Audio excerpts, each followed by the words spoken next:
ईश्वर पर विश्वास। एक पर्वतारोही था जो सबसे ऊंचे पर्वत पर विजय पाना चाहता था।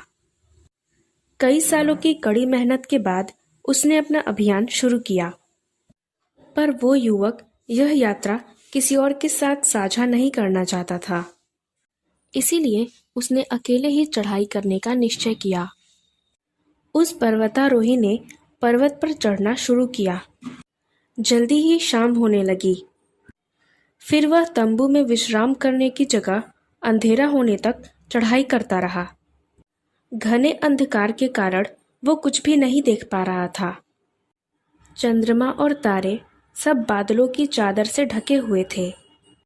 वह निरंतर चढ़ते हुए पर्वत की चोटी से कुछ ही दूर के फासले पर था कि अचानक से उसका पांव फिसला और तेजी से वह नीचे की ओर गिरने लगा। गिरते समय उसके जीवन के सबसे अच्छे और बुरे दौर चलचित्र की तरह दिखाई देने लगे। उस पर्वतारोही को अपनी मृत्यु नजदीक लग रही थी। तभी उसकी कमर से बंधी हुई रस्सी ने झटके से उसे रोक दिया। उसका शरीर केवल उस रस्सी के सहारे हवा में झूल रहा था। उसी पल वह जोर से चिल्लाया, भगवान मेरी मदद करो।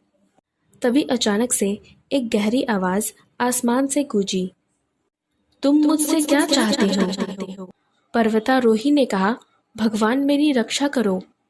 भगवान ने कहा, क्या तुम्हें सच में विश्वास है कि मैं तुम्हारी रक्षा कर सकता हूँ? पर्वतारोही ने बोला, हाँ भगवान, मुझे आप पर पूरा भरोसा है। भगवान ने कहा, ठीक है, अगर तुम्हें मुझ पर विश्वास है तो अपने कमर से बंधी हुई रस्सी काट दो। कुछ पल के लिए वहां एक चुप्पी छा गई और उस पर्वतारोही ने पूरी शक्ति के साथ रस्सी को जोर से पकड़े रहने का निश्चय कर लिया। उसने भगवान के कहने पर भी वो रस्सी नहीं काटी। अब अगले दिन बचाव दल वालों को एक रस्सी के सहारे लटका हुआ एक पर्वतारोही का ठंड से जमा हुआ शव मिला। उसके हाथ रस्सी को मजबूती से थामे थे और वो पर्वतारोही धरती से केवल 5 फुट की ऊंचाई पर था। उस पर्वतारोही को भगवान पर पूरा विश्वास नहीं था। भगवान के कहने पर भी उसने रस्सी नहीं काटी। अगर उसने रस्सी काट दी होती तो वो जमीन पर होता और उसकी जान बच चुकी होती। इसीलिए हमें हमेशा भगवान पर विश्वास करना चाहिए।